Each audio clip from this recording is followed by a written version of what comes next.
Now under call.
Senator Murphy.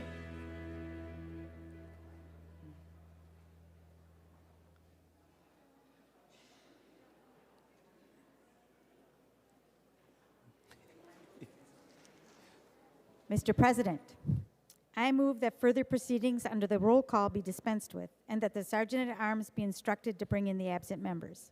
On that motion, all in favor say aye. All those opposed say no. The motion prevails. Members, if you be so kind as to stand.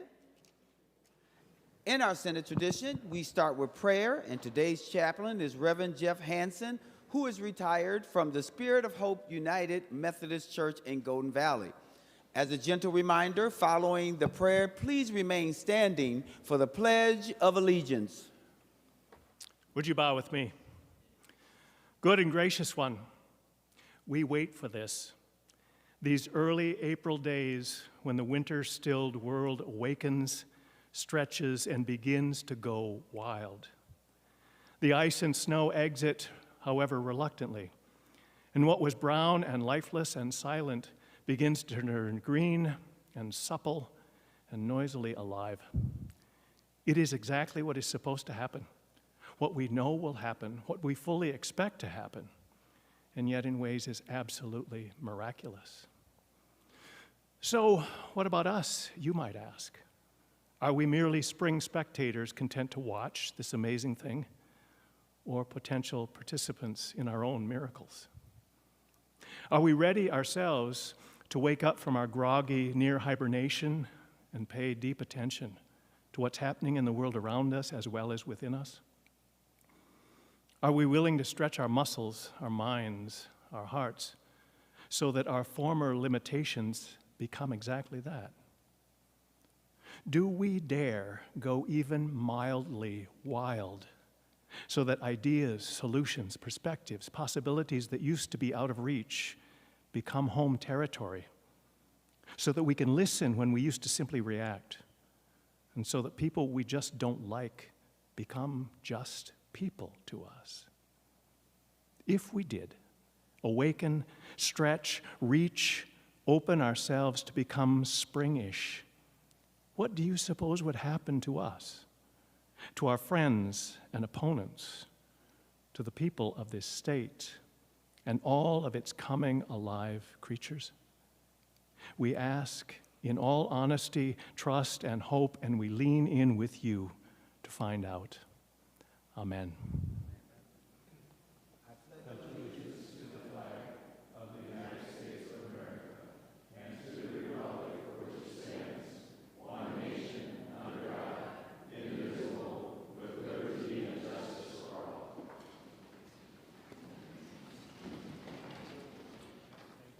Members, the Secretary will take the roll.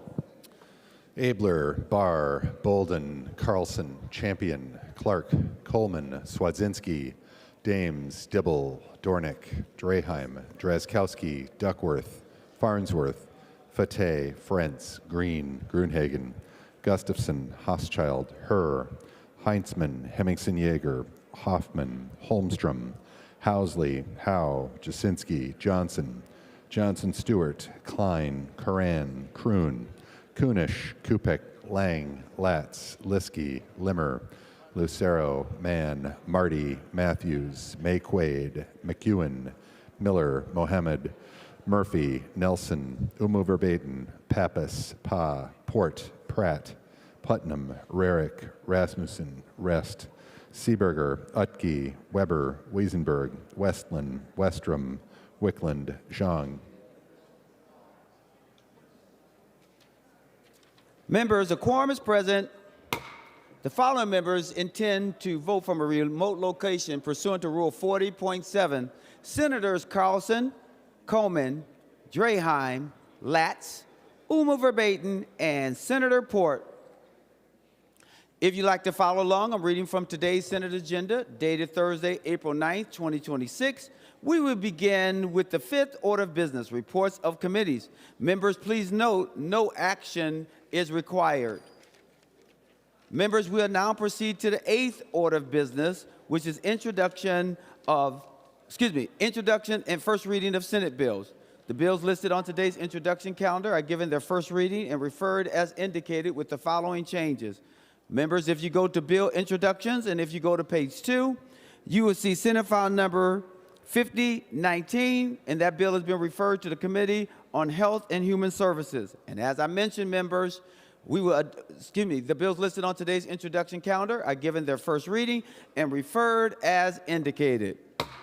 Members, we'll now proceed to the 9th order of business, which is motions and resolutions. We will adopt the author's motions as one motion. All in favor say aye. All those opposed say no. The motion prevails.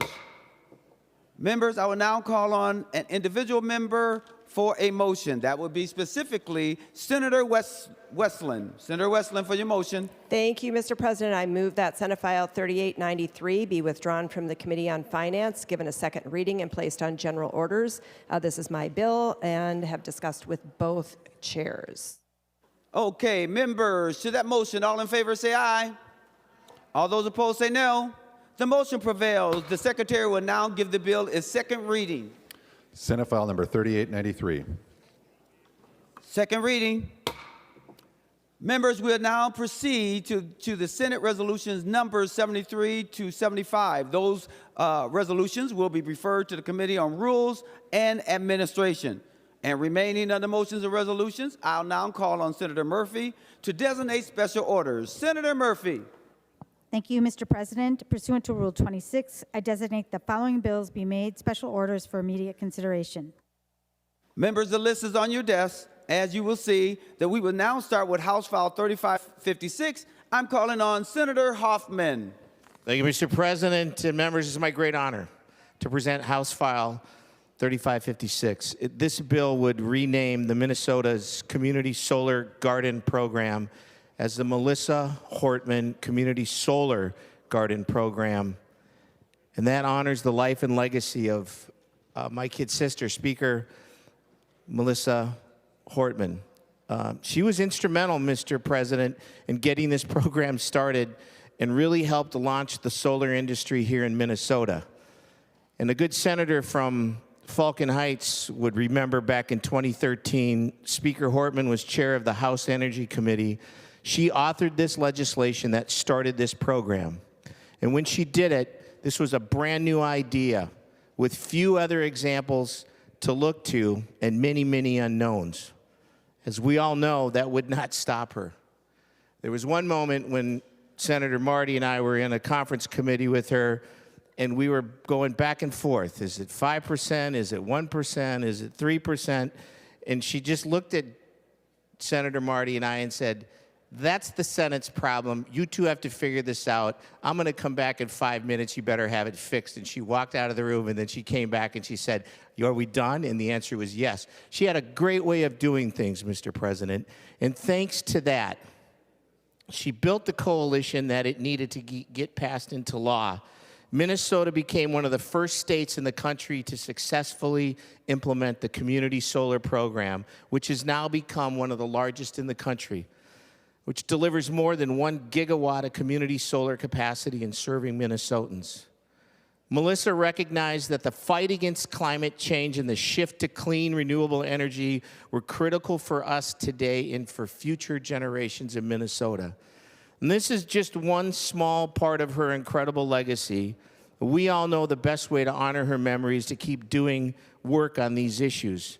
But you know what? We should also recognize her impact by and with this recognition. And Mr. President, I want to thank Senator Murphy put a note on my desk this morning, and I deeply appreciate that because Melissa Hortman meant so much to this body and the other body. And it's with that, it's a good bill, Mr. President. Vote green. Any other discussion on House File 3556? Senator Marty. Mr. President, just briefly want to urge support for this. As Senator Hoffman pointed out, Melissa Hortman was the one who made this happen, the visionary person on this. A couple years ago, she said this was one of her proudest moments in the legislature. I think this is a very fitting way to pay tribute to her. Urge your support. Any other discussion on House File 3556 before we go to a third reading? Any other discussion? Seeing none, the Secretary will give the bill its third reading. House File Number 3556, a bill for an act relating to energy, naming the Community Solar Garden Program for Melissa Hortman. Third reading. Any other discussion before we vote for final passage? Senator Hoffman, are you standing to be recognized? Mr. President, it's a good bill. Vote green. With that being said, the Secretary will take the roll on House File 3556 for final passage.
Senator Westland, for those voting pursuant to Rule 40.7.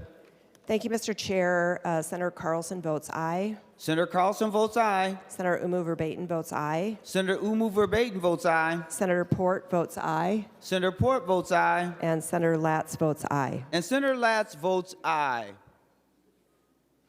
Senator Jasinski, for those voting pursuant to Rule 40.7. Well, thank you, Mr. President. Senator Coleman votes aye. Senator Coleman votes aye. Senator Draheim votes aye. And Senator Draheim votes aye.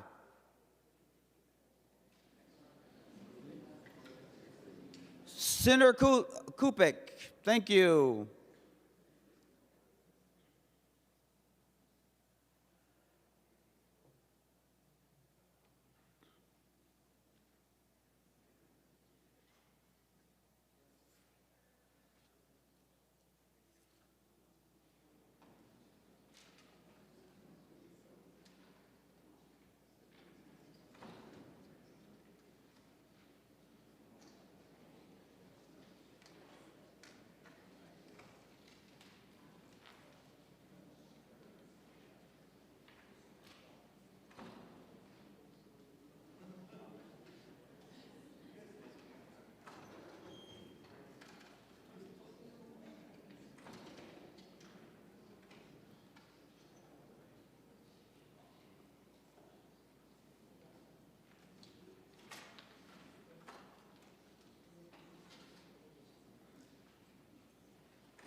Members, as we're waiting for another person, this is a perfect time to gently remind you to stay near the floor so we don't have to hold the board open too long, if that's okay.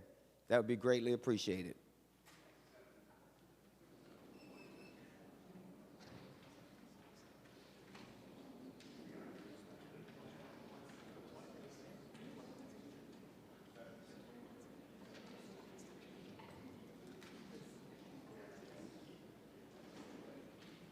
All members having voted who desires to vote, the Secretary will close the roll. There being 59 ayes and 7 noes, the bill is passed and its title agreed to.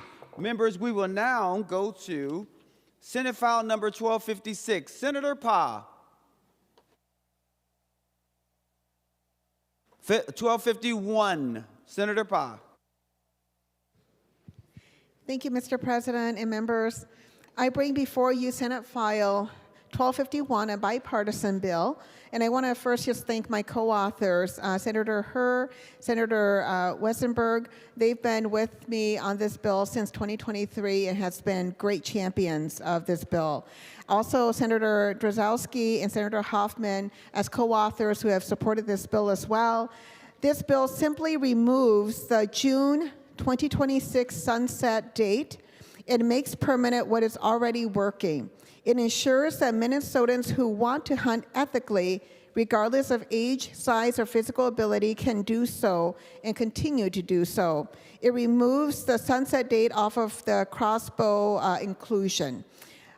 President Champion, I do have an A3 amendment I'd like to get. Senator Parr offers the A2 amendment. The Secretary. A3. A3 amendment. The Secretary will report the A3 amendment. Senator Pa moves to amend Senate File Number 1251 as follows. Page 1, after line 14, insert. This is the A3 amendment. Senator Parr, to your A3 amendment. The A3 amendment was a technical oversight. We forgot to put in that this section would be effective the day following the final enactment, so it's just adding that on. Any other discussion on the Parr A3 amendment? Seeing none, all in favor say aye. Aye. All those opposed say no. The motion prevails. The A3 is adopted. Senator Parr. Thank you, Mr. President. In 2023, this legislature expanded crossbow use during archery season and directed that the DNR do a study on the impacts. That study and report was presented to the Environment and Natural Resources Committee, chaired by Senator Herr this year. In that report, the DNR found no evidence that the expanded crossbow use has negative impacts on deer or turkey populations. Deer harvest success rates have remained consistent with 10-year average prior to the expansion. And for turkey hunting, archery hunters account for only about 15 to 17% of the total spring harvest, with crossbow users making a very small fraction of that. The concern that crossbow use may harm turkey or deer populations simply has not been the case. So what is exciting that came out of the report was that participation went up. And so since 2023, female youth archery license sales have surged 43%. Overall, archery license sales has increased 6.5%. And I don't know if you guys know this, but 64% of women who hunt, me included, prefer to use crossbow because of our small frame. 11% of archery deer hunters say they would not have participated at all without this crossbow option. Participation is up, especially among the demographics we most need to recruit and retain in the hunting community. That is women, youth, and our aging hunters. Physical limitations should not be a barrier to participation. Members, you have all heard me speak about this for many years, about how I could not join my husband and family during archery season because of my smaller build. It was physically difficult for me to be able to meet the draw weight requirement for a clean and ethical harvest. And as hunters, we know that if you cannot make an ethical harvest, you do not take the shot. So for many years, like many Minnesotans, I stayed home while my family went hunting. What this bill does is it ensures that every Minnesotan who wants to participate in hunting can do so. The data and the research supports crossbow inclusion. The DNR finding supports it, and the thousands of new and returning hunters across the state supports it as well. So members, I do encourage you to vote yes on passing this bill, and I thank you for this time. Any other discussion on Senate File Number 1251? Senator Weissenberg. Thank you, Mr. President. This is a great bill. I would urge everyone to vote green. I'm not going to repeat everything that Senator Foss said. You know, you may have heard some things that some people think it's negative. It's not. We need to have something to help retain hunters, women, and young people, and bring them into the sport. It's a great bill. Vote yes. Many hunters are only shooting one deer anyway. It's not impacting the population, so it won't hurt anything. Thank you. Any other discussion before we ask the Secretary to do the third reading? Senator Heinzman, I almost called you a different name, but Senator Heinzman, I will get it down. Thank you, Mr. President. I want to thank Senator Pa for carrying this and removing the expiration on this. My own daughters, my adult daughters, also use a crossbow for hunting successfully in 2024. So thank you for removing this and making it an option for my daughters. Thank you. Any other discussion before the secretary goes to third reading? Senator Herr. Thank you, Senator Champion, and I rise to support this bill as well. It's been talked for some time over the year before 2023 that we should remove the age restriction. At that time, I think I was 59, and now I'm 60. A little over 60 now. So I don't really need it, but it's for the people out there. And Senator Podges mentioned that remove the sunset, and also the study here increase woman participation in archery hunting. And so when you increase women, you also increase the hunting retainer for their children as well, whether their grandma or their mom going hunting, deer hunting with crossbow, then children will come along, and this will increase our retaining of young hunters. But I appreciate Senator Potts for coming along and carry this legislation forward. And even though the legislation passed as a survey point 2 years ago, it is today that we remove the sunset. And as Senator Potts, thank you, and it's right on target. Thank you. Vote green for it. Thank you. Any other discussion on Senate File number 1251 before we go to third reading? Seeing no additional discussion, the secretary will give the bill its third reading. Senate File number 1251, a bill for an act relating to game and fish, removing expiration of crossbow hunting and fishing allowance. Third reading. Any other discussion before we vote? Seeing none, the secretary will take the roll on final passage of Senate File 1251.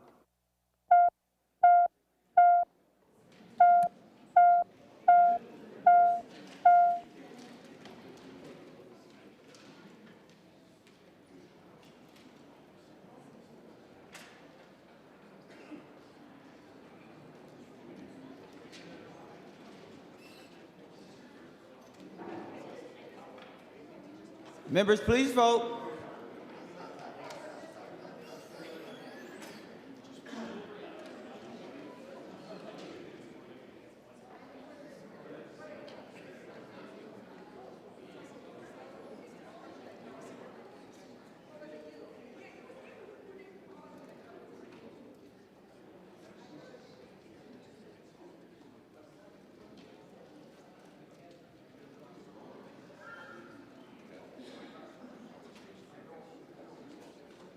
Senator Jasinski, for those voting pursuant to Rule 40.7. Thank you, Mr. President. Senator Coleman votes aye. Senator Coleman votes aye. And thank you, Mr. President. Senator Draheim votes aye. And Senator Draheim votes aye.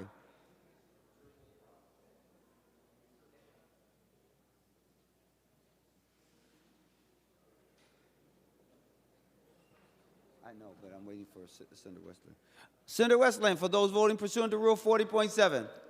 Thank you, Mr. Chair. Senator Carlson votes aye. Senator Carlson votes aye. Senator Port votes aye. Senator Port votes aye. Senator Latz votes aye. And I'm just waiting for one more, Mr. President. Senator Latz have already voted.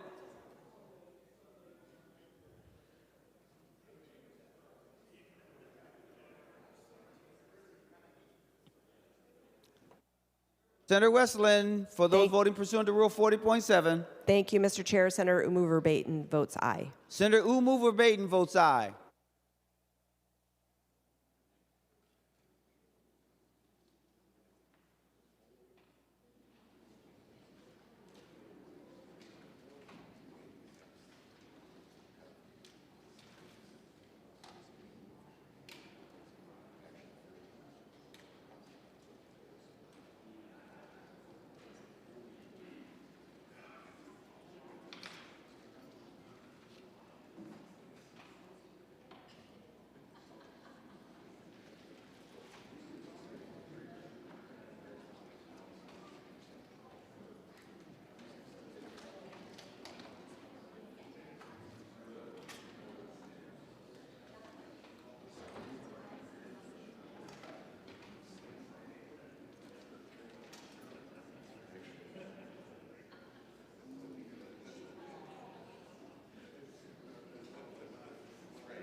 All senators having voted who desires to vote, the secretary will close the roll. There being 67 ayes and 0 noes, the bill is passed and its title agreed to. Members, we are now go to Senate file number 3868, Senator Hemmingsen-Jaeger.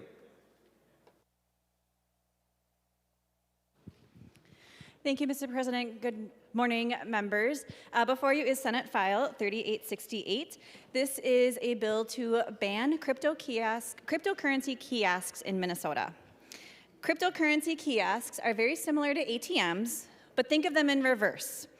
You take money out of your bank account, you travel to one of these cryptocurrency kiosks, you put your cash in, sometimes they're called BTMs, it's converted to cryptocurrency, and then it's gone. The money becomes untraceable. So you can see where this becomes a problem, where we have real consumer fraud and consumer protection concerns.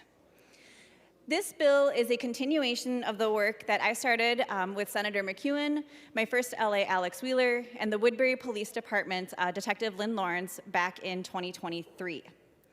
I was approached by my local police department because they noticed a growing problem. We had 13 of these cryptocurrency kiosks in Woodbury, and they noticed an alarming rate of seniors getting scammed. And then as we looked deeper into it, we noticed that this was happening across Minnesota and across demographics. So we worked in good faith to try to put some regulations on this. We added things like definitions for a new and existing customer, increased disclosures, and a transaction limit. But as they are wont to do, scammers and fraudsters circumvented this new law, and the problem is only getting worse. The stories I hear, and we've heard in committee are heartbreaking. Seniors are getting scammed thinking their grandchild is in jail, and the only way to get them out is to transfer thousands of dollars into an unknown cryptocurrency kiosk in hopes of helping their family. It's not just seniors, it's professionals. And they prey on the emotional manipulation to steal thousands of dollars, and they continually rapidly evolve. On the math side of things, the stats are also alarming. There's about 400 of these cryptocurrency kiosks in Minnesota.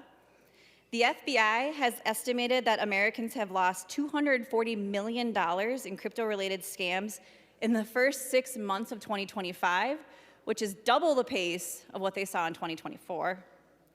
Here in Minnesota, the Department of Commerce has estimated losses of nearly $1 million between 2023 and 2025, with 2025 being the worst year on record with losses of $540,000, with the average loss to a person being $6,793. The department has tried to recover these along with local law enforcement, but as you can imagine, it's very challenging, and I think they've only gotten to about $110,000 recovered from these scams. And finally, these numbers are likely underreported because too often people are too embarrassed, too ashamed to report that they have fallen victim to one of these emotional predatory scams. But people across the country and in our state are taking action. I'd like to invite you to look at the handout that's titled Slam the Scam. This is a study done by the Iowa Attorney General, and they looked at transactions at these cryptocurrency kiosks over a 3-year period and found that 95 to 98% of the transactions conducted at these kiosks are fraudulent. Indiana was the first state to ban these machines. And if you look in your handouts further, you can see that there's a letter and a fact sheet from the AARP, who are working on educational campaigns and policy work across the country. We also have cities stepping up. A few cities have actually enacted their own citywide bans because of the problems affecting their people. Cities like St. Paul, Stillwater, and Apple Valley. Cities like Forest Lake and Woodbury are considering or taking their own actions to up the regulations around these kiosks as well. And lastly, on your desk, you should see a sampling of the letters that we received from local law enforcement. These police departments include the City of Ramsey, City of St. Paul, Apple Valley, Benton County, Elk River, Faribault, Forest Lake, Minneapolis, Sartell, and Woodbury.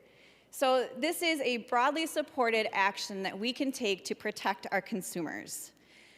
We even got a letter before committee from a cryptocurrency company themselves who noticed the amount of fraud happening and said enough, and they left the business. So Senate File 3868 seeks to ban cryptocurrency kiosks in Minnesota to protect our seniors and all Minnesotans from falling victim to these predatory scams, and I look forward to the discussion ahead. Senator Jaskowski.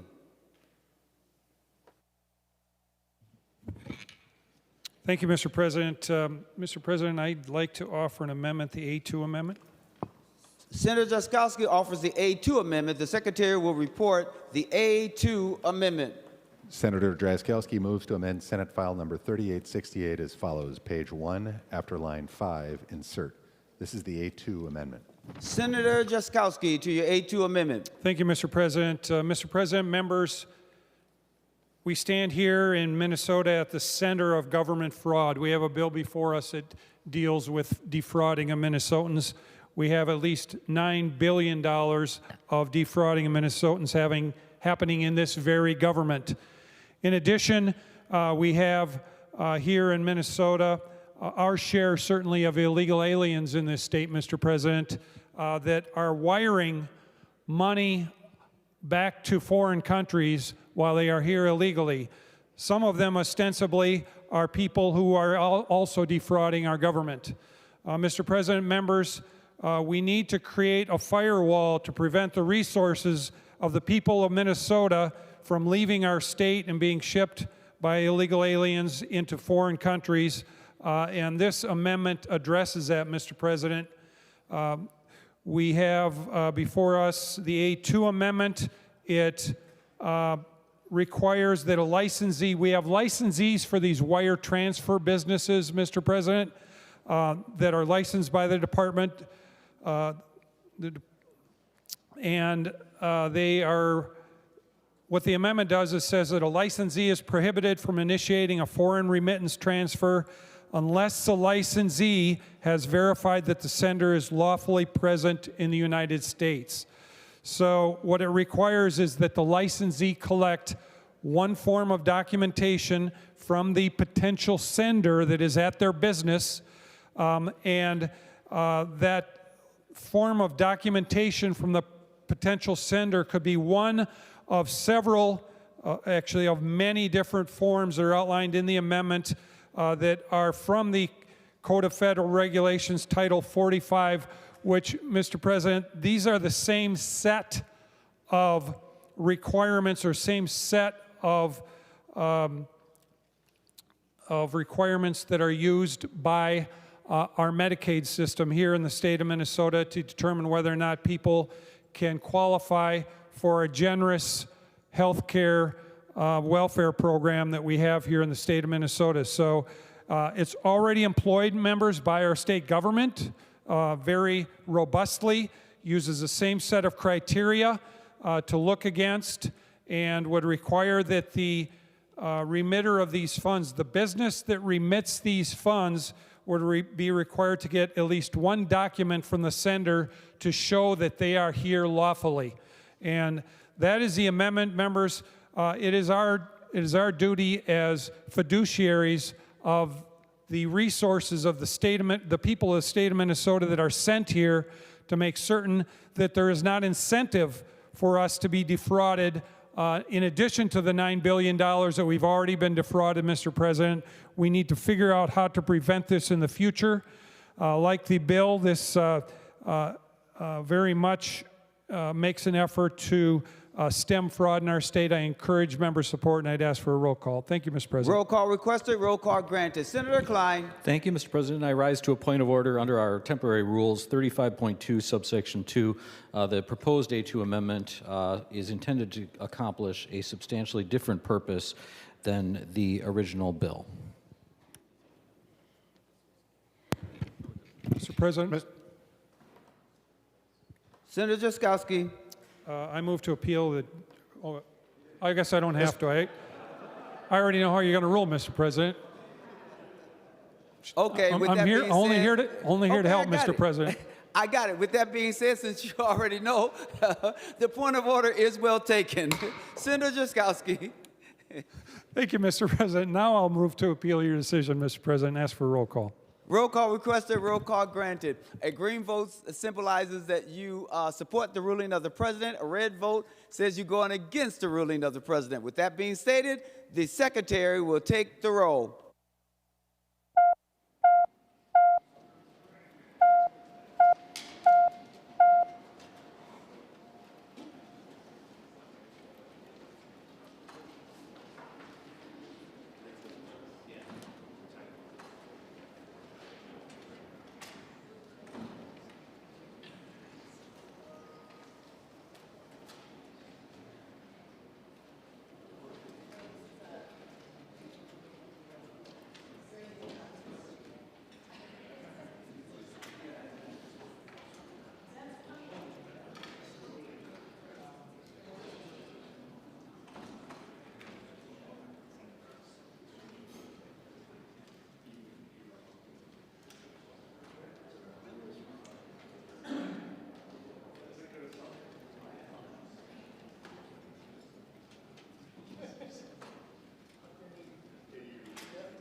Senator Jasinski, for those voting pursuant to Rule 40.7.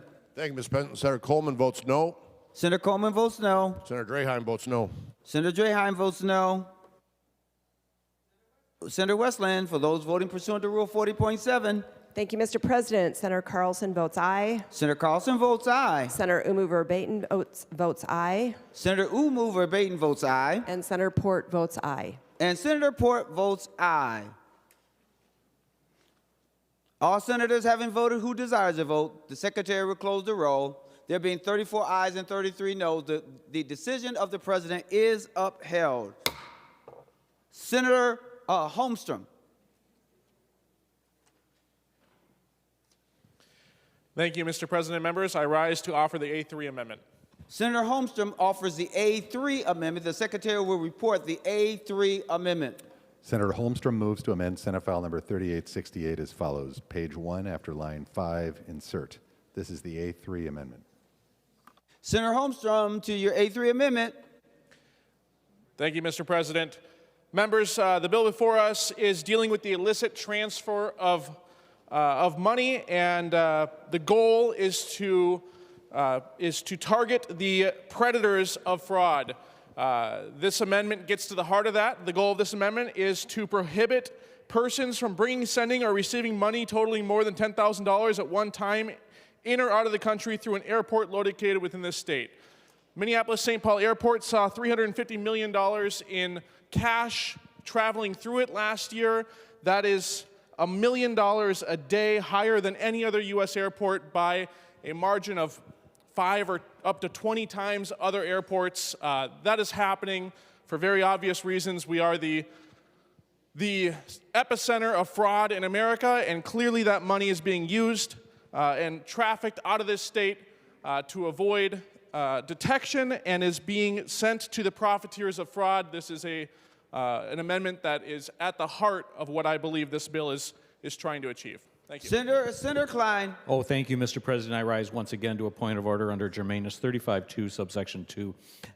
The bill in front of us, 3868, is a simple prohibition on cryptocurrency kiosks in Minnesota with a simple repealer, and this is substantially outside of the scope of that. Mr. President.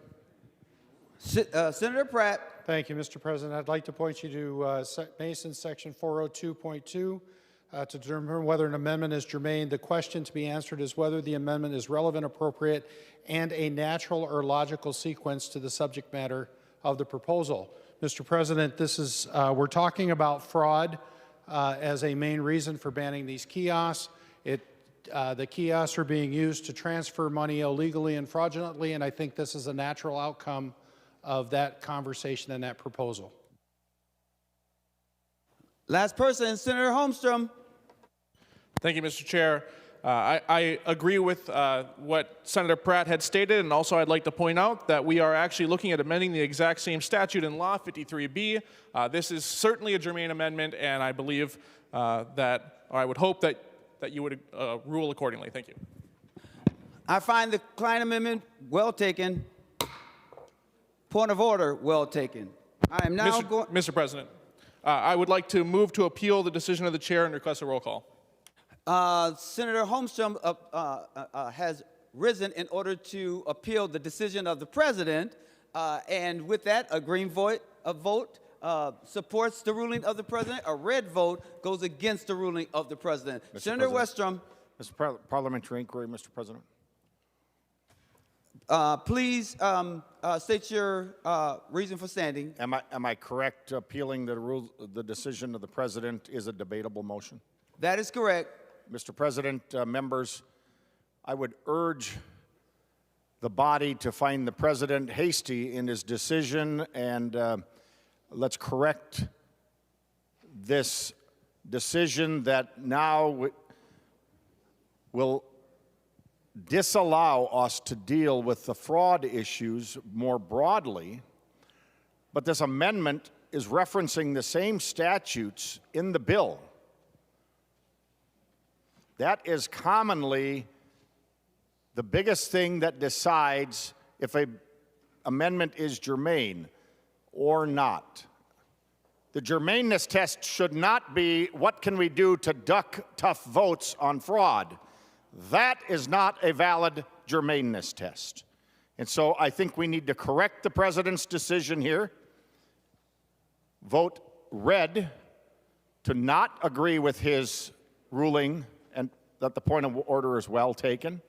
And let's take fraud head on, even though there might be some members that don't like this amendment, don't like to ban fraud or get tougher on it. But members, this bill in front of us was the marquee bill the Democrats put forth in a press conference a few weeks ago as one of their top-tier fraud prevention bills. Now, if the top fraud prevention bill can't accept an amendment that's in the same statute, something funny is going on. And so, members, I would urge a no vote. Let's correct the decision of the president. Let's not try to duck tough votes to stop fraud like it seems the Democrats continue to do here. This is the Democrats' top bill in their bills they set out to stop fraud for the state of Minnesota. Certainly, this amendment is germane. Members, we are on the appeal of the decision of the president. I'm going to Senator Grutenhagen. Well, thank you, Mr. President. I would also urge a red vote to overrule the president for the reasons stated before, and of course, it pertains to the statute. And we're also addressing a problem, members, that is very serious. You know, according to published news reports, in 2024, $340 million of cash in suitcases left the state of Minnesota for foreign countries, some of it to fund terrorism. In 2025, over $350 million of cash left. That's the worst in the whole nation. And what happens, according to published reports, they fill out a form 72 hours ahead of time, and that allows them to push this cash through. We desperately need this. This is germane. It's in the same statute. Let's stop funding terrorism and seeing Minnesota tax dollars going overseas for nefarious reasons, and this is an excellent way to put a stop to it. Please vote to override, and let's protect Minnesota taxpayers. Thank you, Mr. President. Senator Jaskowski. Thank you, Mr. President. Well, Mr. President, I think what has been stated is right on target. Are we serious as a body about preventing fraud happening here in the state of Minnesota or not? That's what this vote is about. We have before us an amendment that is on a bill that's purported to be one of the top bills of the Democrats, or maybe the only one coming forward this session, about fraud. and it's our only opportunity potentially to stop the fraud that's going on. We got a great amendment before us, and we need to find this rule by the president not well taken. Members, a red vote supports the effort to stop fraud in our state. A green vote is a vote to allow fraud to continue to happen. Thank you, Mr. President. Senator Friends. Thank you, Mr. President. I urge members to support the ruling of the president. I try to stay out of some of these, partisan bickering, but I hear the word Democrats, and I just have to point out, police officers are asking us to vote for this bill. If there's a Republican senator in this chamber who had their police department ask them to amend this bill, I urge you to rise and point that out.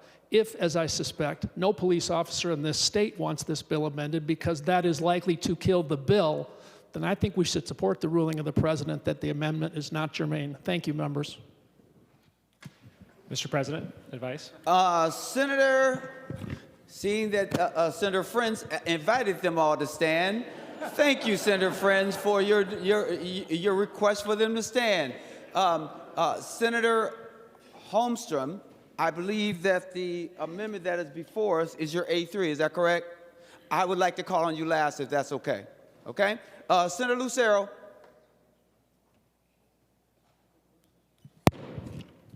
Thank you, Mr. President. As I heard Senator Friend speak, I'm getting the impression that he believes that police officers are not interested in stopping fraud. We should be stopping fraud. I know that the Republicans in the Senate want to stop fraud. I know, contrary to what Senator Friend says, that police officers want to stop fraud at every opportunity. The amendment before us would allow us to stop the millions in cash that are criminally flowing through the airport, creating a black eye on Minnesota as one of the top hubs, the centerpieces of fraud in this country. Mr. President, members, support the motion to overrule the president so we can actually stop fraud in this state. Thank you. Senator Liskey. Mr. President, I just felt compelled to speak as I do intend to offer an amendment after this amendment, and impugning the motives of the amendments is a bit ridiculous on the Senate floor. I do look forward to having a discussion around amendments that maybe they will agree are germane, and we'll see how that plays out, and I do urge a no vote here so that we can get through this amendment and then talk about mine. Thank you. And just so that the body is reminded of Rule 36.2, the members must speak only to the question under debate and avoid personalities at all costs. That is what Senator Liskey was referring to, and I thought I would remind you because that is appropriate. Let's go to Senator Rasmussen. Thank you, Mr. President. Advice to the body. When we had advice from the senator from North Mankato, he was talking about why we should vote against the amendment in terms of a policy debate and a procedural debate, but unfortunately there wasn't advice on the germaneness. And so, Mr. President, to focus us back on the question at hand, I think it's really important that if we look at Mason, section 402, it says to be germane, the amendment is required only to relate to the same subject. It may entirely change the effect of or be in conflict with the spirit of the original motion or proposal and still be germane to the subject. As the bill author stated in her introduction for this bill, the point of this bill is to combat fraud.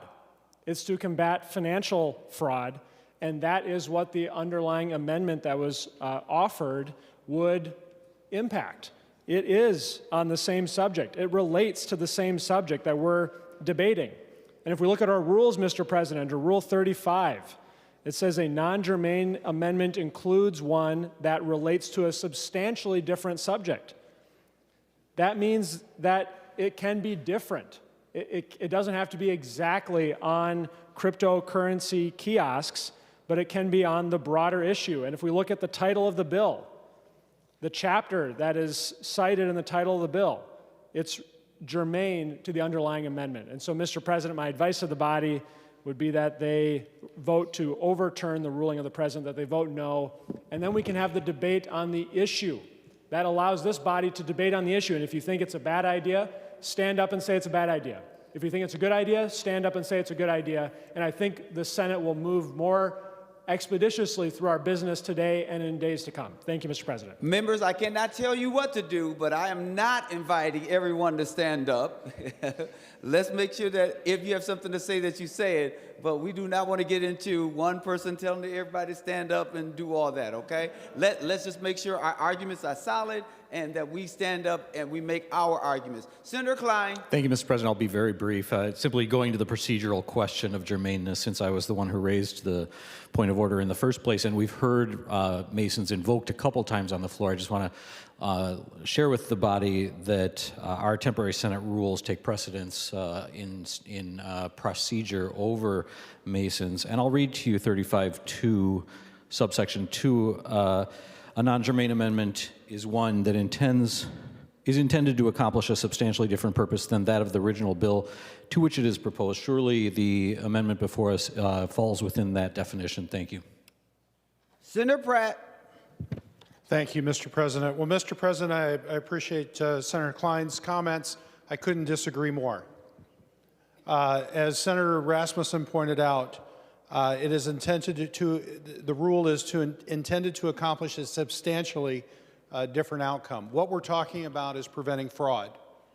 As a former banker, as someone who worked in fraud prevention, I can tell you that there are a number of laws around knowing your customer that banks and financial institutions must follow, as well as anti-money laundering schemes. This is clearly being put forth as a fraud prevention tool, as a anti-money laundering tool. And just because we have a rule doesn't mean that we completely ignore what Mason says. And as I mentioned in my advice to the President, the question to be answered is whether the amendment is relevant, appropriate, and a natural and logical sequence to the subject matter of the original proposal. And I would argue that the original proposal is, in fact, to address the fraud problem we have here in Minnesota, is to stop anti-money laundering, is to protect consumers, and that's exactly what Senator Holmstrom's amendment is intended to do. It's not that one supersedes the other, it's how those two rules work together. The number one thing I hear from constituents is they are sick and tired of the amount of fraud that's going on in this state. They are sick and tired of watching money fly out of this state, never to be recovered, that was fraudulently obtained. This is an anti-money laundering prevention tool, which is, in essence, what we're trying to prevent with the underlying bill. Mr. President, I ask the members of this body to override the decision of the President. Let's have this discussion. Members, if we are serious about preventing fraud, if we are serious about standing up for Minnesota taxpayers, if we are serious about protecting consumers, this is exactly the type of amendment we have to have. Because, Mr. President, I also disagree with Senator Frentz. This is not an amendment that will kill the bill. We often say two things can be true at once. I intend to support the underlying bill. But I also support this amendment because I think we can go farther and do more for the people of Minnesota. Thank you. Members, before we vote, I just want to remind you that a green vote, when we vote, is to uphold the ruling of the President, and a red vote goes against the ruling of the President. Senator Friends, did you have something that you want to say? He did not. No one else? Oh, that's right. I did say I was coming back to you. Thank you for that reminder, Mr. Secretary. Senator Holmstrom, you will be the last voice we hear before we vote. Senator Holmstrom. Thank you, Mr. President. I would like to begin by stating that my motives were impugned with the reason for bringing forward this amendment. I assure everybody that there was no intention to kill the underlying bill with this amendment, and I would like to point out that anybody in this room who believes that stopping fraud is a reason to kill this bill is not being honest with themselves, and they're certainly not being honest with their constituents, so I'm sure they are going back to their own districts and saying they're going to fight fraud. This bill is, and this amendment is looking at tackling the $350 million we lost last year through the MSP. 340 the year before. That's nearly $250 million flown out of this state in money laundering schemes to God knows where. And I would like to borrow words from a friend of mine. The house is on fire. $750 million has flown out of our airport, more than any other airport in the country by a mile. But addressing that is likely to kill the bill. That's an admission that Senator Frentz believes that every Democrat will vote against protecting the money in our state, that they will vote against the fraud in our state, or rather vote against fighting the fraud in our state. I would like to ask everyone for a red vote. When I got my oath of office, I was given the temporary rules of the Senate and Mason's manual. Now, I understand the temporary rules address this, but they clearly don't go far enough, or we wouldn't be here debating it. That's why we look to Masons to understand the underlying principle. The underlying principle is clear. Both of the original bill and this amendment are dealing with the same statute. They're dealing with the same subject. Please vote red. Thank you. The Secretary will take the roll on the appeal of the decision of the President. A green vote supports the ruling of the President, and a red vote goes against it.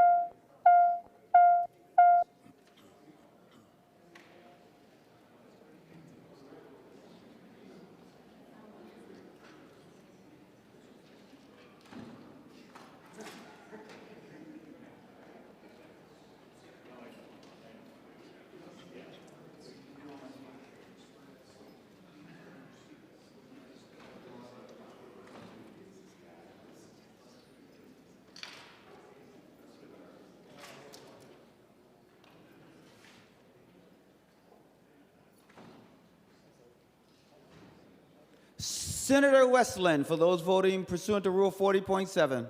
Thank you, Mr. President. Senator Carlson votes aye. Senator Carlson votes aye. Senator Umu Verbatim votes aye. Senator Umu Verbatim votes aye. Senator Port votes aye. Senator Port votes aye. Senator Jasinski, for those voting pursuant to Rule 40.7. Thank you, Mr. President. Senator Coleman votes no. Senator Coleman votes no. Senator Draheim votes no. Senator Draheim votes no. All senators having voted who desires to vote, the Secretary will close the roll. There being 34 ayes and 33 nays, the decision of the President is upheld. Senator Liskey. Thank you, Mr. President. Mr. President, first I'd like to start by offering my apologies to the chief author of this bill, as I had not had an opportunity to discuss this amendment with her prior to the floor session today. So with that, I'm going to offer the A4 amendment. Senator Liskey offers the A4 amendment. The Secretary will report the A4 amendment. Senator Liskey moves to amend Senate File Number 3868 as follows. Delete everything after the enacting clause and insert. This is the A4 amendment. Senator Liskey, to your A4 amendment. Thank you, Mr. President. Mr. President, you'll see that it does say it's a delete everything. Unfortunately, that is the only way we could come up with on the fly to how to fix the amendment or the bill, in my opinion, to protect small businesses. These kiosks are investments by small business owners. Many of them operate them at a cost to themselves, and they take small fee transactions to support paying back for the cost of those machines. If we officially ban them outright, they lose their investments, and these people will suffer probably relatively large losses on those machines.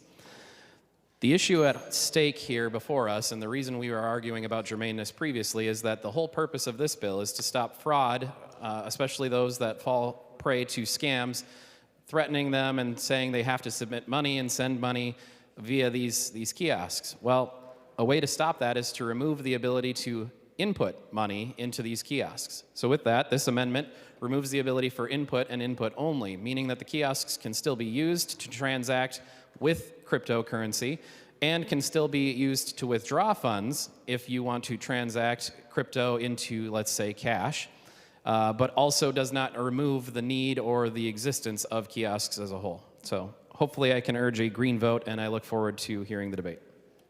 Any other discussion on the A4 amendment? Senator Hemmingsen-Jaeger. Thank you, Mr. President. So yes, this is the first time that I'm looking at it. It does completely redo the bill, so willing to talk further to kind of see exactly where the issue is, but I will again draw your attention, 95 to 98% of the transactions happening at these machines are fraudulent. And my understanding also in talking to people, there are plenty of ways. Like if you are into cryptocurrency, then there are apps you can do, there's online places you can do this. So we were very careful and very methodical about, allowing that part of the market to take place, but making sure that we target the actual machines themselves where the fraud is occurring. So please, I would ask you to vote no. Senator Westland. Oh, Senator Klein. Mr. President, two things. I request a roll call. Roll call requested, roll call granted. Any other discussion on Mr. the President.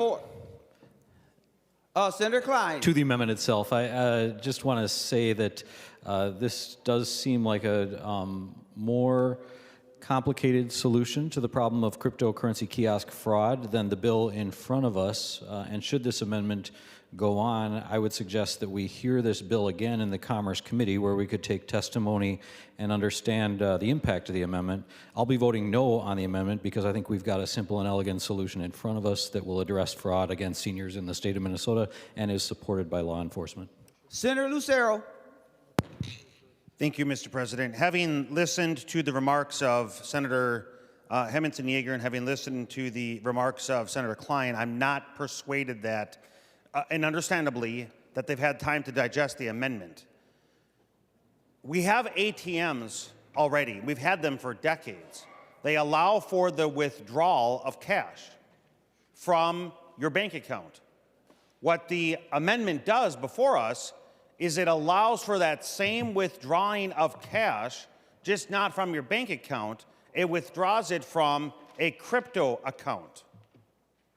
And so it actually is not complicated at all, based on what I just heard from Senator Klein. And in terms of what Senator Hemmingsen-Jaeger just responded with on the amendment, that there's 90% plus of degree of fraud, well, this would nix the fraud going from cash to crypto. And it wouldn't allow fraud from crypto into cash.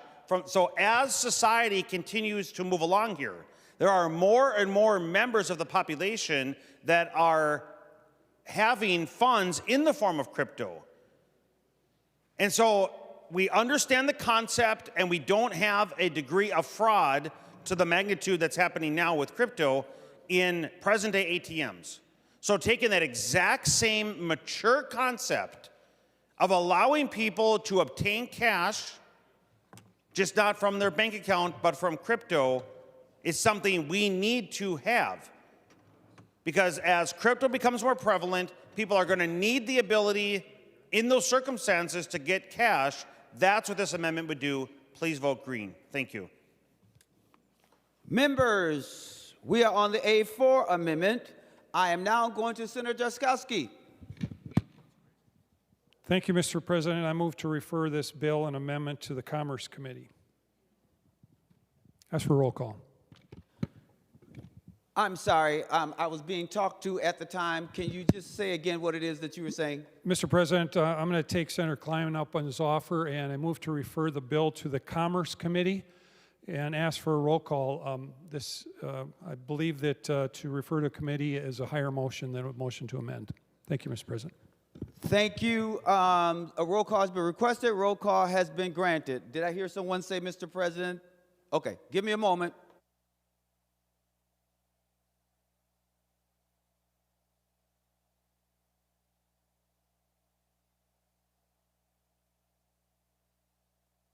All right, members, it just requires a simple majority. I just was confirming. All right, with that being said, the secretary would take the roll on the motion to refer.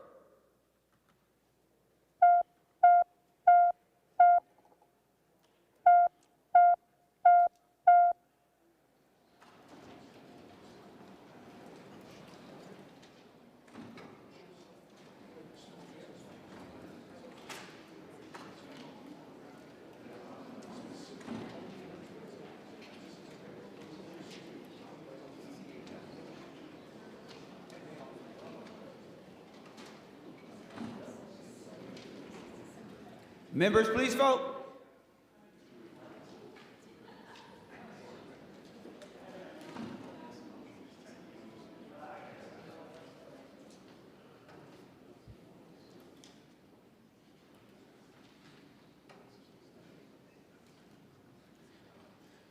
Members, just as a gentle reminder, I've been a little lax, but when we are under a vote, you're not supposed to be at anyone else's desk talking.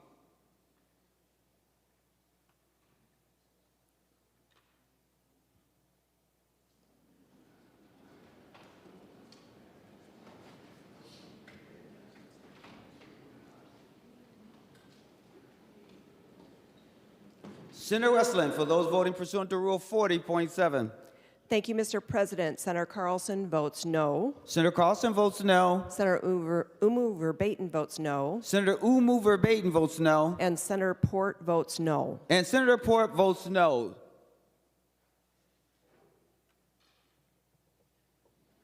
Senator Jasinski, for those voting pursuant to Rule 40.7.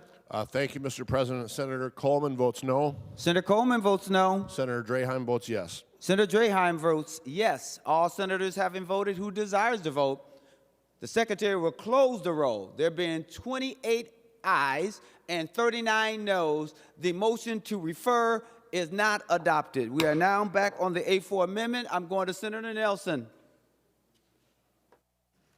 Thank you, Mr. President. I'm sorry that the motion to re-refer did not prevail, and I want to explain why. While I am supportive of the bill before us, I do know that more and more of my constituents are using crypto. And I believe the argument has been made that there should be a way to allow crypto machines to be used, crypto ATMs, for perhaps doing that, what they're needed to do, which is to remove, to withdraw their money. And it seemed to me that the A4 amendment does that. In other words, we are limiting the bill to withdrawing funds from the virtual currency kiosk, but we are not limiting constituents from using the kiosk for other ATM procedures.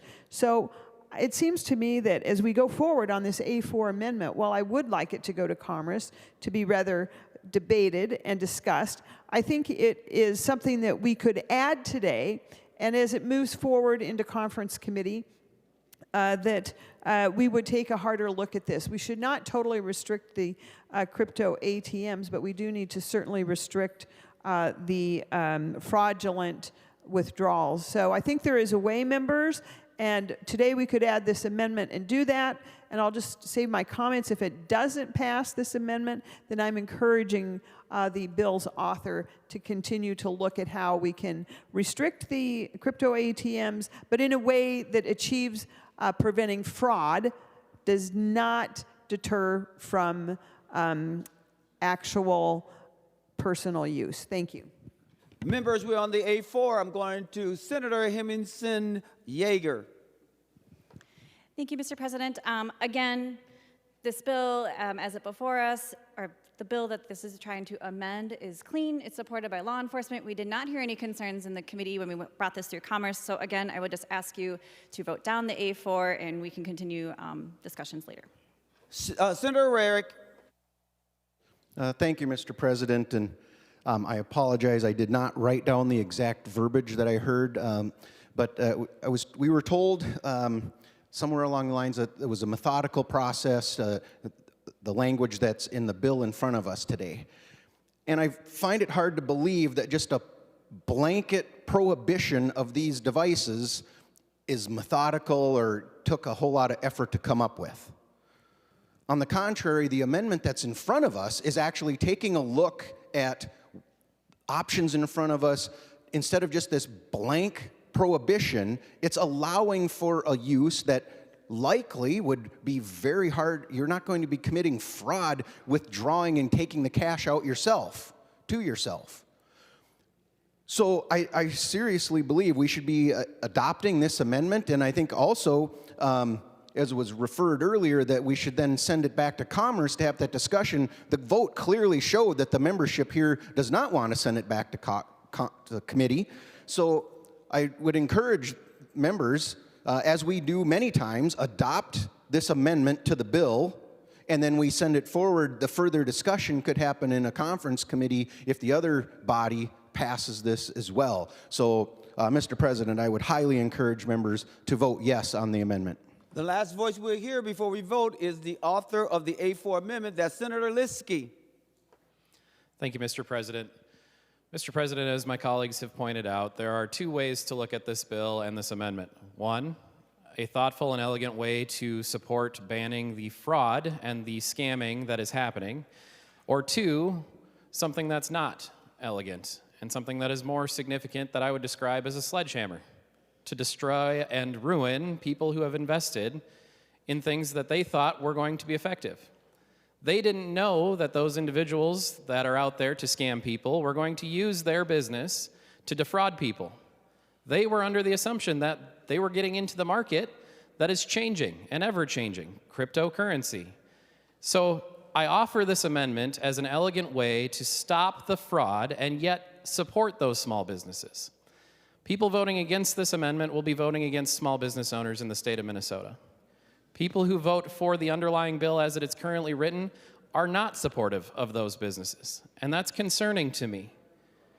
We do need to stop the fraud, and that's why I worked hard to come up with a way to stop the fraud without hurting small business owners. And so with that, I urge a green vote, and I look forward to seeing this go forward into a conference committee. Thank you. The Secretary will take the roll on the A4 amendment.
Senator Jasinski, for those voting pursuant to Rule 40.7. Thank you, Mr. President. Senator Coleman votes aye. Senator Coleman votes aye. And thank you, Mr. President. Senator Draheim votes aye.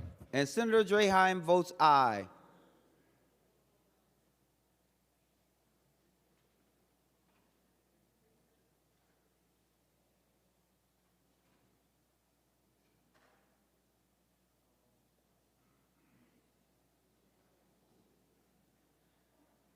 Senator Westland, for those voting pursuant to Rule 40.7.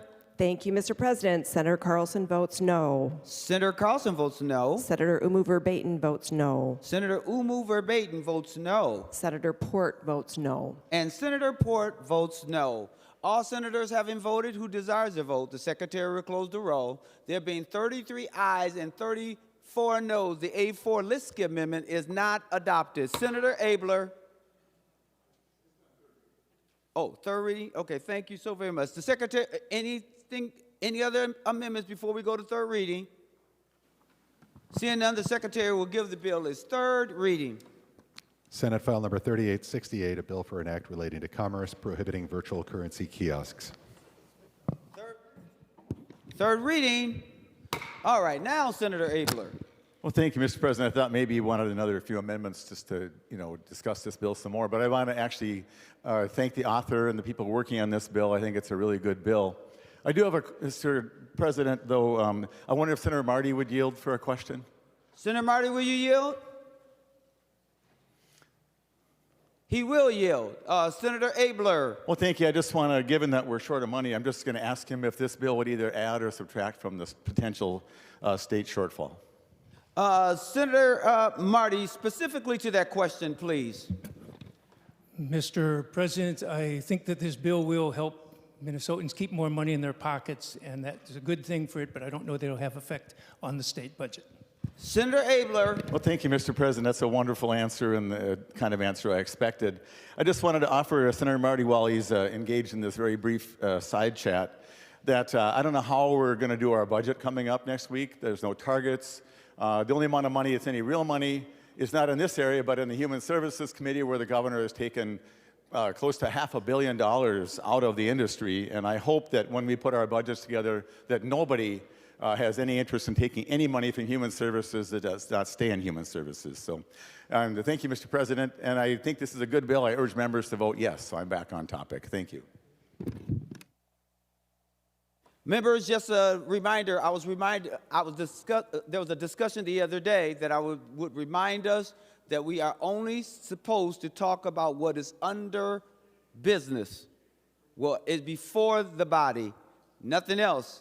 I'm just saying exactly what was talked to me about yesterday, to be exact, okay? With that being said, I'm going to, Senator Westrom, I see you, but I have a couple before you, if that's okay. Senator Duckworth.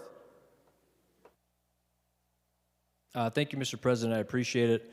I thank the folks that brought amendments forward today to try to make some improvements to the bill. Ultimately, we have what's before us, and I too think it's a pretty decent bill. I think taking steps to alleviate, prevent fraud and scams are extremely important. Quite frankly, it's something we should be doing across all of state government, not just when it comes to these kiosks. But what I'll say is this: I understand folks looking out for business owners and things of that nature, and quite frankly, a broad ban or prohibition on things maybe isn't always necessarily the best approach.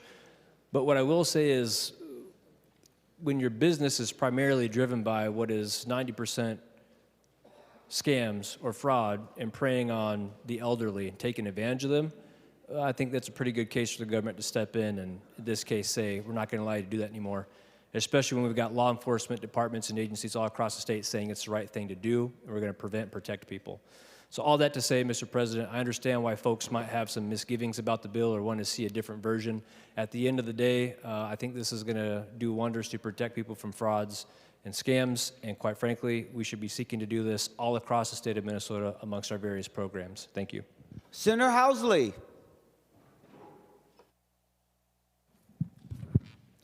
Thank you, Mr. President. I want to thank Senator Hemmingsen-Jaeger for allowing me to sign on to this bill. I pretty much begged her. There was only one spot left. What I didn't tell her is this actually happened to somebody in my family. I didn't even tell it in caucus and day because this family member would be very embarrassed. As you know, I love to advocate for our seniors here, and you see it every single day. They're getting scammed via the phone, via their email, now text, just click this link. And so this did happen, and those scammers are so creative that they create a little digital QR code that can bypass any sort of safety measures and can actually go straight to your bank account. So you don't always have to put money in for it to go in and straight to the scammers. They have now modified the technology that you can just show your QR code, and the QR code can get into your bank account, and then your bank account can send money to that bank account. So, Mr. President, this is a very, very good bill, and I think it's happened across Forest Lake, Stillwater. My police chiefs are begging me to get these things out of Minnesota because there's more important things that they need to be working on in their community. So thank you, Senator Hemmingsen-Jaeger, and I would appreciate a green vote. Thanks. Senator Westrom. Thank you, Mr. President. Would the author of the bill yield for a question? Senator, will you yield? She will yield. Senator Westrom. Mr. President, Senator, is this bill the same or nearly identical to one of the bills that's on the DFL's top priorities to combat fraud? Am I correct in that assertion? Senator Hemmingsen-Jaeger to the question. I guess I don't know the specific answer to that question. It is a top priority for me, my law enforcement, and my community. Senator Westrom. So, Mr. President, if she'd continue to yield. Will you yield? She will yield. Senator Westrom. Senator Hemmingsen-Jaeger, what I'm referring to is I read some of the bills that the Democrats had put forth to help try to get tough on fraud here. And one of the top ones, if not the top one, was to ban crypto ATMs in St. Paul and elsewhere. And I think this is the same bill, or is there another bill just like that coming, and this is not the same as that bill? Senator Hemmingsen-Jaeger. I am trying to rack my brain of all of the bills that could possibly be related. We might have to talk offline. I'm not sure exactly which bill you're referring to, but like I said, this is a top priority for addressing consumer fraud at these crypto kiosk machines to really help our seniors and to protect Minnesotans. Senator Westrom. Mr. President, would Senator Murphy yield? Senator Murphy, will you yield? She will yield. Senator Westrom. Mr. President, Senator Murphy, same question for you. It doesn't sound like Senator Hemmingsen-Jaeger knows the answer exactly. I think you were involved in some of the DFL priorities to stop fraud. Is this one of the top priority bills that you were referencing, or is there another bill coming very similar that would be banning kiosks and ATMs for cryptocurrency? I'm just trying to figure out if this is part of your priorities or if you have another bill that's more narrowly tailored. I don't know that it could be, but it might be. I'm just wondering, is this that one of those key provisions you're trying to push as a DFL caucus to stop fraud? Senator Murphy, specifically to the question. Thank you, Mr. President, and thank you, Senator Westrom. I've been listening carefully to this debate, and what is very clear to me is that Senator Hemmingsen-Jaeger is bringing forth a proposal that she believes in, that I am certain is supported by the people who were sent her here to do this work, but most importantly, protects people from efforts to defraud or steal or launder money. I think every member in this chamber has to decide if that is a priority in the districts you represent. But that is something that Senator Hemmingsen-Jaeger is working hard on. That's why she brought the bill, and it's why I support it. Senator Westrom. Mr. President, if Senator Murphy would continue to yield. She would not continue to yield. Okay, that's what I might have figured. I was kind of getting a lot of dance around. I'm not quite sure why the Democrats don't want to admit or claim that this is one of their top priorities in their press conferences, but that's strange to me, very strange. They don't really know if this is one of the bills that's part of their package or not. I would have asked Senator Murphy a more specific question to either yes or no. Is this part of the banning crypto ATMs that they were talking about a few weeks ago to stop fraud, or not? So for the purposes of discussion here and the bobbing and weaving that just went on with my answers, as if they couldn't give a simple yes or no answer because it didn't seem like they know, I don't know what their priorities are to stop fraud. They blocked 3 strong amendments here today that would have made this bill much better and actually related to stopping fraudulent use of taxpayer dollars. And so the reason I would like to draw members' attention to this bill is it is one of the top bills that the Democrats put forward as a way to stop the fraud, the massive fraud that's going on against taxpayers and the abuse and waste of hard-earned taxpayer dollars here in Minnesota. But it also shows you how unserious the Democrats are in stopping the fraud and abuse of taxpayer dollars that's flowing out the doors under the Walz administration and the DFL majority. And the best solution they can bring is we'll ban crypto ATMs, which has no relation to what is happening to the taxpayers' fraud and waste of state money. So while this might be a good provision to stop fraud of seniors that are getting duped by scams and crypto scams, that is not related and not going to stop the fraud that's going on at the state of Minnesota under the Walz administration, and President Trump would say is complicit in it, or probably complicit.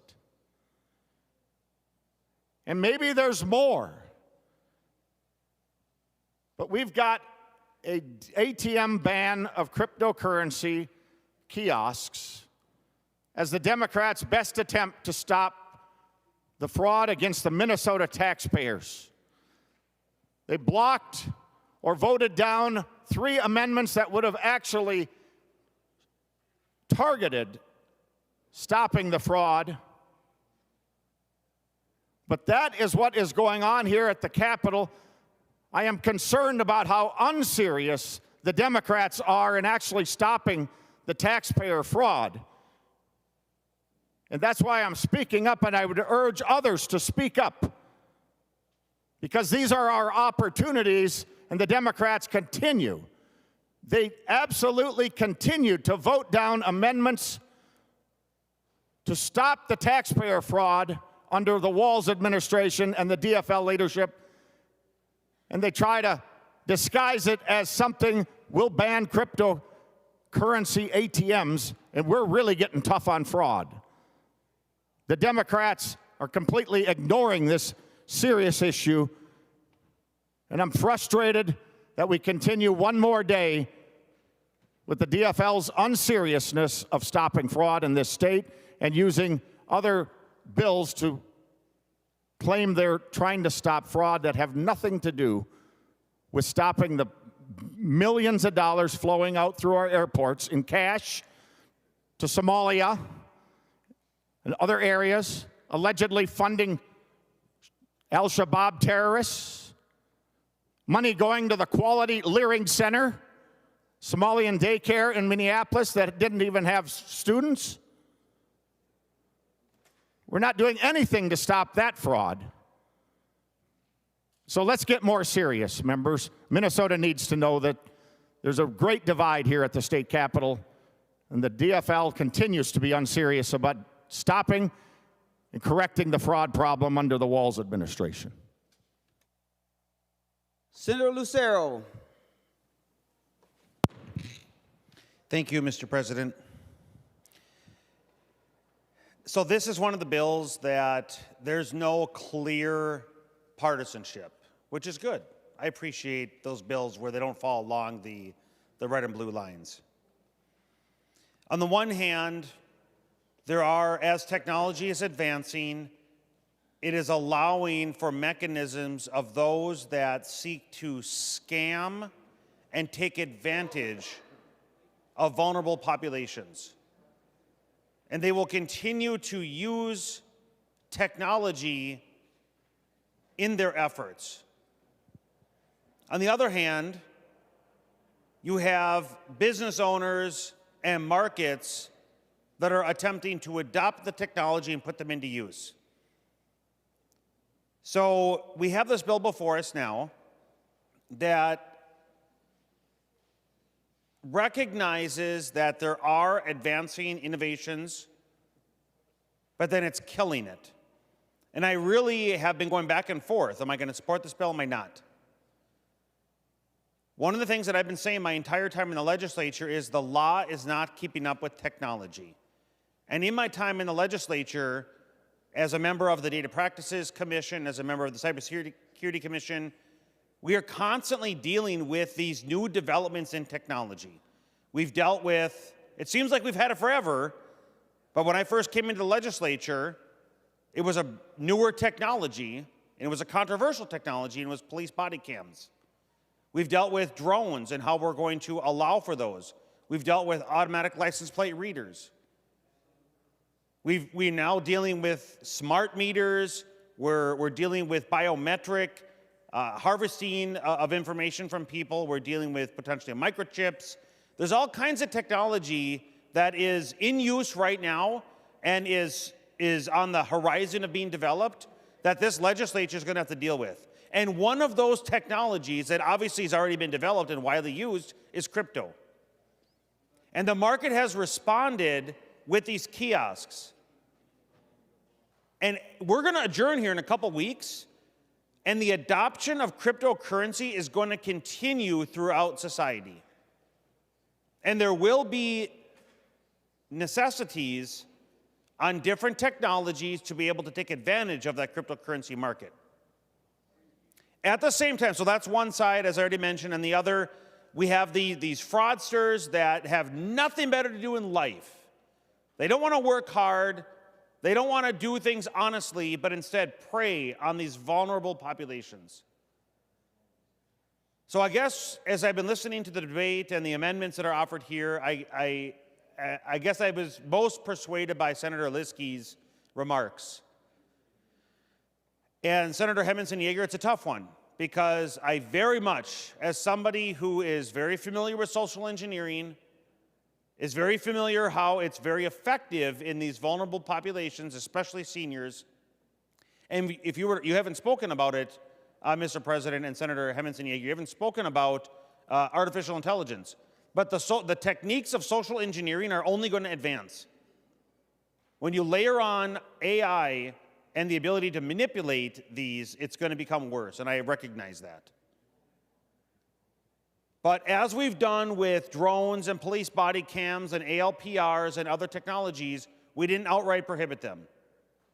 We actually went through the hard work, and it was a tough one on many of these topics. Sometimes it spanned multiple legislative years to come up with that right-sized balance between the two sides, to still allow the technology but have enough controls and regulations to prevent abuse. And the bill before us, the underlying bill, completely outright prohibits them. I think that's going too far. Well, at the same time, again, I do recognize there are those that are being harmed. Hundreds of thousands of dollars. So I wish we would have been able to adopt the Liskey Amendment at a minimum, but I think there will be, and there are other opportunities to put this further regulation in place to stop a vast majority of the fraud without outright prohibiting it, as we've done with others. And so at least for today and for this vote, I'm going to have to be a no. Thank you, Mr. President. Senator Murphy. Thank you, Mr. President. I want to begin by thanking Senator Hemmingsen-Jaeger for bringing this important proposal to the floor and for the work that you have done to bring something that is actionable, that intends to protect the people of Minnesota. I also want to recognize the exchange that happened on the floor between Senator Hemmingsen-Jaeger and Senator Liskey in a continued conversation. That is how we do our work. Sometimes we catch each other off guard with amendments, and I appreciate that acknowledgement and the interest and the part of the author to keep talking together. I think that's important as well, because I hope and believe that we have a shared interest in protecting the people of Minnesota. I also want to acknowledge that while Senator Westrom wanted to know if this was our #1 package item, it is important to remind everybody in this body that it was this Senate that came together with 60 of our votes to pass what I think is the centerpiece of our effort on fraud, and that is Senator Gustafson's independent inspector general bill that we're waiting for action for in the House. We're waiting for them.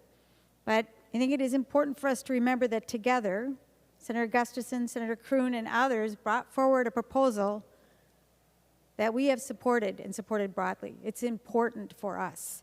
So this proposal, Senator Hemmingsen-Jaeger, thank you for it.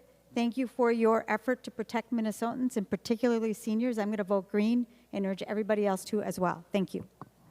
Senator Gustafson. Thank you, Mr. President. And Senator Murphy said a lot of what I was going to say, but I just wanted to push back on some of the things that we heard from Senator Westrom.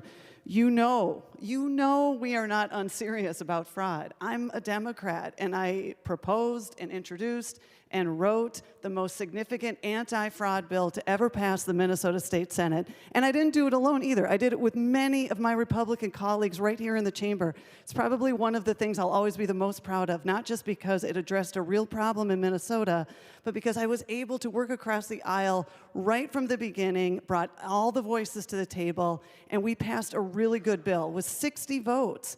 So it is not accurate to say that Democrats don't take this seriously. We take this very seriously. I've been working on this bill for over 2 years.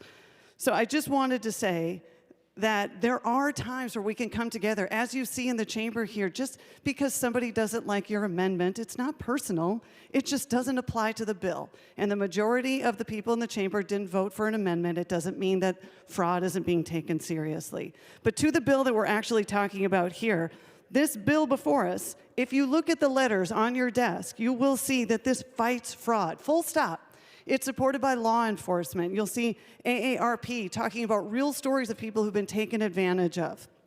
And it is just one of many bills we are moving in committees to help address fraud and misuse of tax dollars. I'm going to have another one in committee later today. I've done almost one per week. We're all working on this together, and I hope we can get back to where we were with the statewide OIG bill, because that was really good bipartisan work. And so instead of accusing the other side of not caring about an issue that we deeply care about and that we are working on real, strong solutions for and have passed really strong solutions for, I hope we can get back to working in a bipartisan fashion where we do our best work when we do it that way. Thank you. Senator Holmstrom.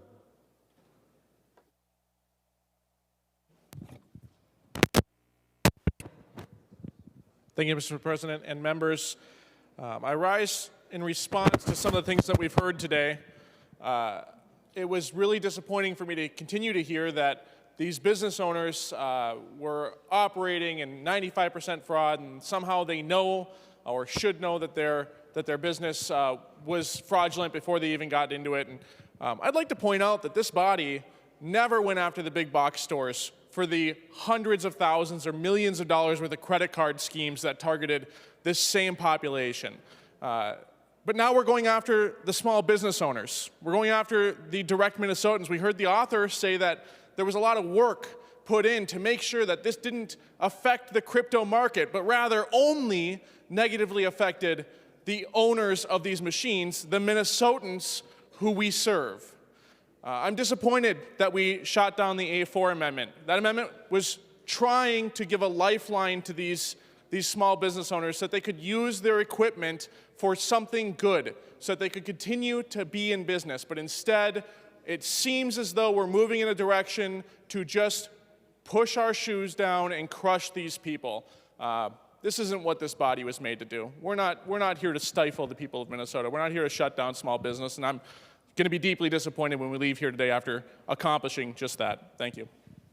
Members, just so that we're clear, I want to see if there's anyone else who wants to speak. I see you, Senator Pratt, but hold on one moment.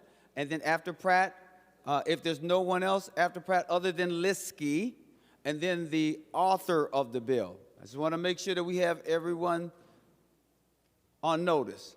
Anyone else besides Pratt before we get to Senator Liskey and then the author of the bill? Seeing none, that's the order that we'll go in. Senator Pratt. Thank you, Mr. President. Mr. President, I encourage members to vote in favor of this bill. It's a needed short-term consumer protection. You know, so often we get confused about fraud and consumer protection. This is not a bill that addresses the fraud that has embarrassed this state. This does not go to the heart of why we have lost $9 billion in taxpayer funds that have been stolen from this state. This is a consumer protection bill, and it's a pretty good one. Now, we will be back at some point in time because we know that the banks are starting to hold crypto reserves and that they will eventually need to have ATM access to be able to transact in crypto, and we'll be back to talk about that. But right now, when you've got a large number of transactions that are being done fraudulently. We need to step up and we need to protect those consumers. We need to protect those elderly people that are most vulnerable. You know, we've talked about AI, and my dad was very nearly a victim of this type of scheme where they faked my son's voice and told him that my son was in jail and he needed to go and use these gift cards to pay his bail. And my dad bought it. Now, my dad was also suffering from, you know, the beginnings of Alzheimer's at the time, and he wasn't thinking exactly rational, but those are the exact people that are being preyed upon. You know, we may not like everything in this bill. We may recognize that there'll be something going on forward down the line. But let's not forget that every bucket of water starts with a drop, and this is a drop.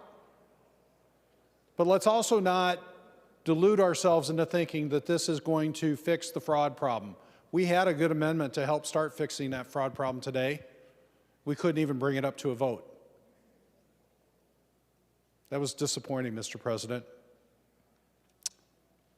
But let's not throw the baby out with the bathwater. Let's take that first drop. Let's protect consumers today and come back and continue to work on this year after year after year. Because as it was said, the crypto market is an evolving market. And government is one that moves slowly, and the regulation will keep up. No one should think that this is the last word that's going to be said on this. But let's at least take a step to prevent those that are being scammed out of this money today. And so, Mr. President, I encourage a yes vote on this bill. Senator Liskey, and following Senator Liskey will be the author of the bill. Senator Liskey. Thank you, Mr. President.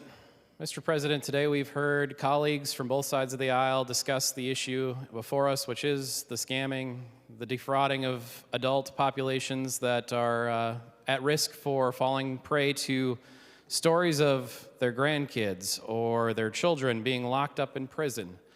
And the only way to get them out is to go put money into a kiosk. Again, my amendment, the A4, had the opportunity to address that.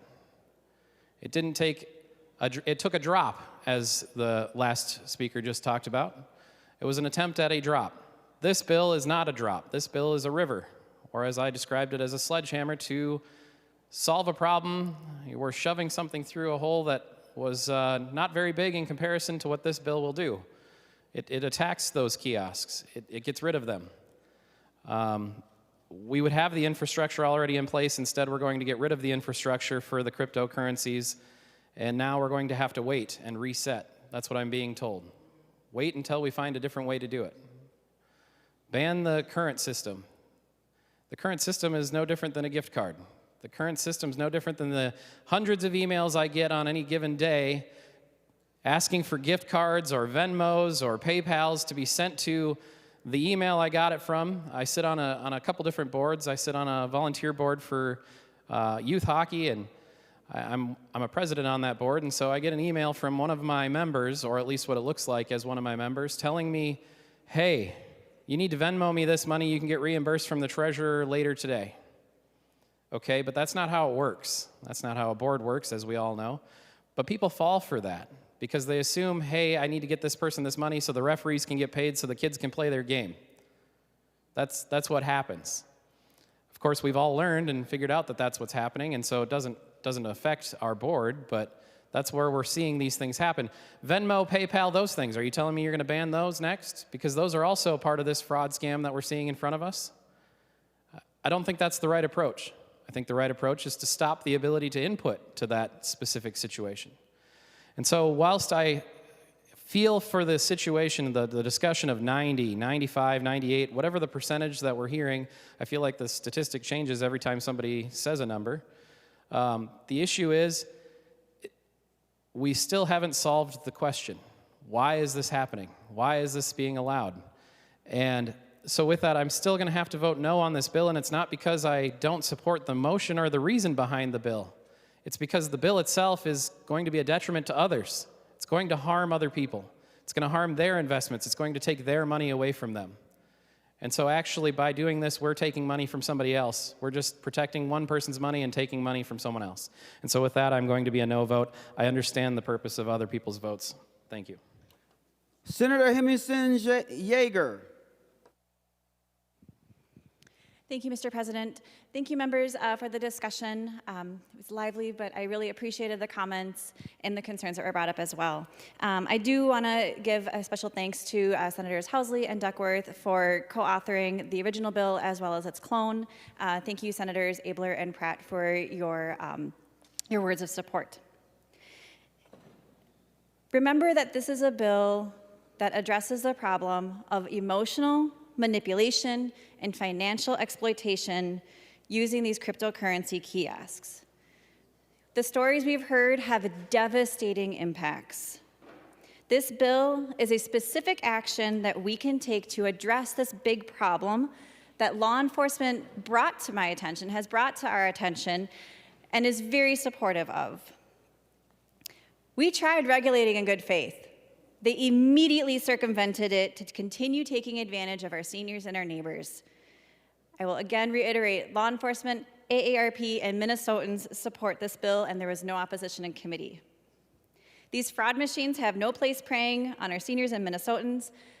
I thank you and look forward to your support, and I look forward to seeing a green board to show that we're taking a firm stance together for consumer protection against these types of fraud in Minnesota. Thank you, Mr. President. With that being said, the Secretary will take the roll on final passage of Senate File Number 3868.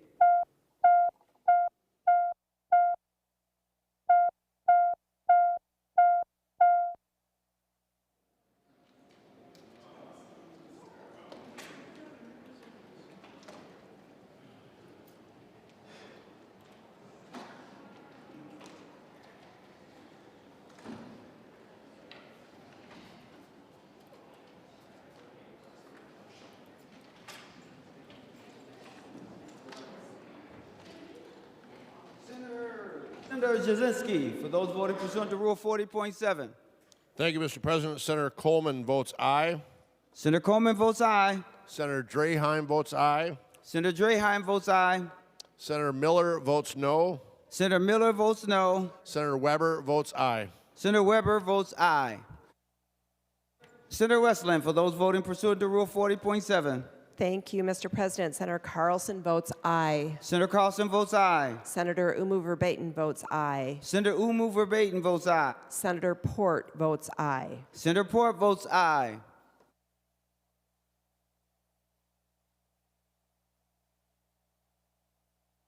Members, remember, you're not supposed to be at another member's desk while we are under a vote.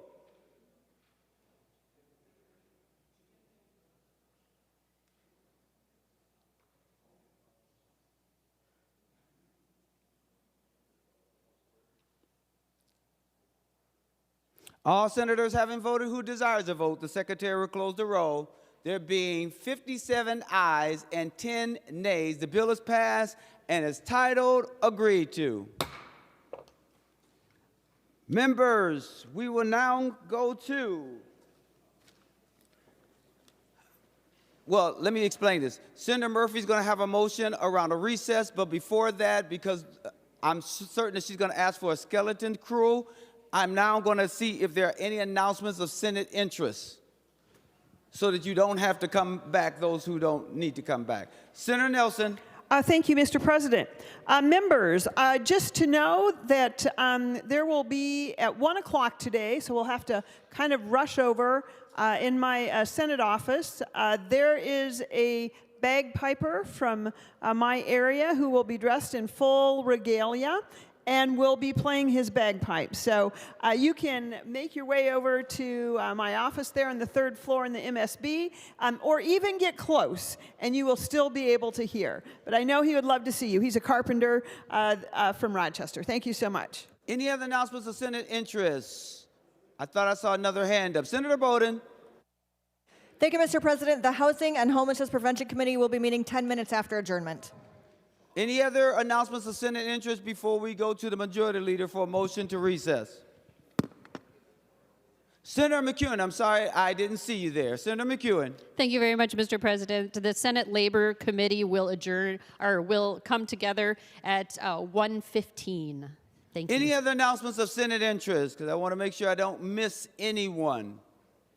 Seeing none, I'm now going to go to Senator Murphy for a motion. Thank you, Mr. President and members. Just a little bit of a roadmap for next week. We will be meeting on floor sessions on Monday, Tuesday, Wednesday, and Thursday. Beginning at 11 o'clock, we'll be taking up bills primarily from general orders. Members of both sides of the aisle, bills will be coming up. We're going to be voting on bills and hopefully out of here and back to committee by 12:30. So I just want to make sure we've got a sight line into next week. You'll get an agenda probably on Friday from our office. Stay tuned on that. And with that, Mr. President, I move a Senate recess to the call of the President. Any other discussion on that? On that motion, all in favor say aye. All those opposed say no. The Senate is now in recess until the call of the President.